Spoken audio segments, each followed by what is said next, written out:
వర్ష forwards YouTube ఛానల్‌కి స్వాగతం. ఈ వీడియోలో వర్ష ఫార్వర్డ్స్‌కి సంబంధించి 5 హెచ్‌పీ లేదా 7 హెచ్‌పీ పవర్ వీడర్‌కు గేర్ బాక్స్ కింద బ్లేడ్స్ షాఫ్ట్స్ తగిలించే దగ్గర ఆయిల్ లీకేజ్ అనేది గమనిస్తూ ఉంటాం. ఈ ఆయిల్ లీకేజ్‌కి ముఖ్య కారణం అక్కడ ఆయిల్ సీల్స్ డ్యామేజ్ అవ్వడం. ఈ ఆయిల్ సీల్స్ ఎందుకు డ్యామేజ్ అవుతాయంటే అక్కడ గడ్డి ఎక్కువగా పట్టి ఆ ఆయిల్ సీల్స్‌కి హీట్ ఎక్కువయ్యి ఆ ఆయిల్ సీల్స్ అనేవి డ్యామేజ్ అవుతూ ఉంటాయి. లేదా మట్టి కూడా లోపలికి వెళ్ళినందువల్ల కూడా డ్యామేజ్ అవుతూ ఉంటుంది. ఈ వీడియోలో ఆయిల్ సీల్స్ ఎలా మార్చుకోవాలి, ఏ నెంబర్ ఆయిల్ సీల్స్ ఉపయోగించాలి అనేది పూర్తి వివరాలైతే ఈ వీడియోలో చూద్దాం. ఆయిల్ సీల్స్ మార్చేందుకు ముందుగా గేర్ బాక్స్‌లోని గేర్ ఆయిల్‌ని అయితే తీయాల్సి ఉంటుంది. దానికి గాను 14 నెంబర్ రింగ్ స్పానర్‌ను ఉపయోగించి వీడియోలో చూపించే విధంగా బోల్ట్‌ను తప్పించి ఆ ఆయిల్‌ను బాటిల్‌లోకి భద్రపరుచుకోవాలి. అదే ఆయిల్‌ని మళ్ళీ ఆయిల్ సీల్స్ మార్చిన తర్వాత మళ్ళీ రీఫిల్ చేసుకోవడానికి ఉపయోగించుకోవచ్చు.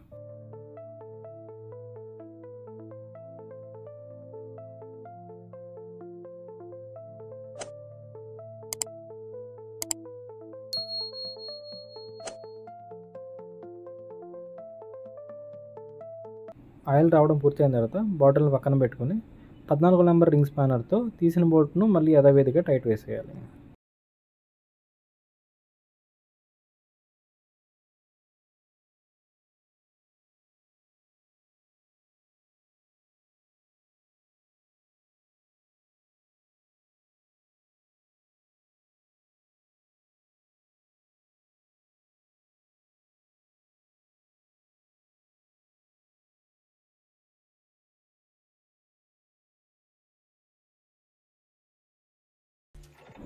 సుత్తి మరియు శానం లేదా ఇతర పరికరాల సహాయంతో గేర్ బాక్స్ మీద ఒత్తిడి పడకుండా ఆ కప్పు ఊడేందుకు వీడియోలో చూపించే విధంగా కొట్టాలి.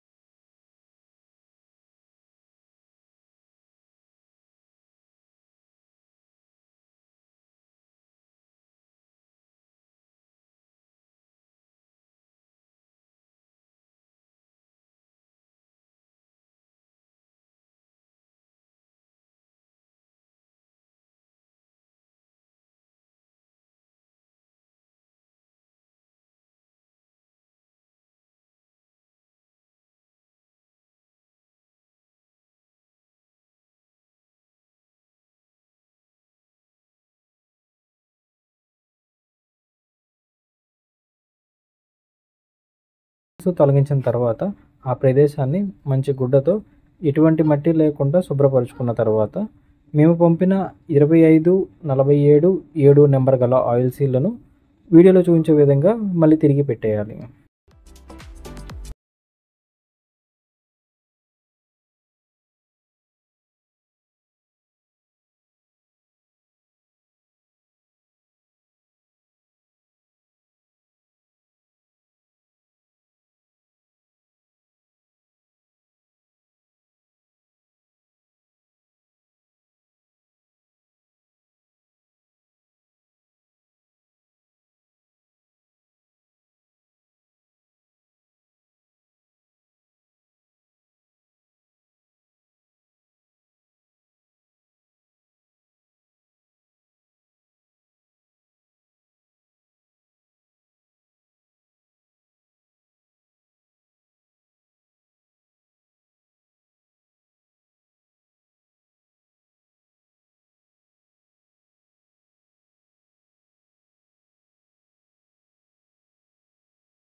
ఆయిల్ సీల్స్ మార్చి కప్పు బిగించిన తర్వాత ముందుగా తీసిన గేర్ ఆయిల్ను గేర్ బాక్స్ పక్కన ఉన్న క్యాప్ సహాయంతో ఆ 2 లీటర్ల గేర్ ఆయిల్ను తిరిగి గేర్ బాక్స్లో నింపాలి.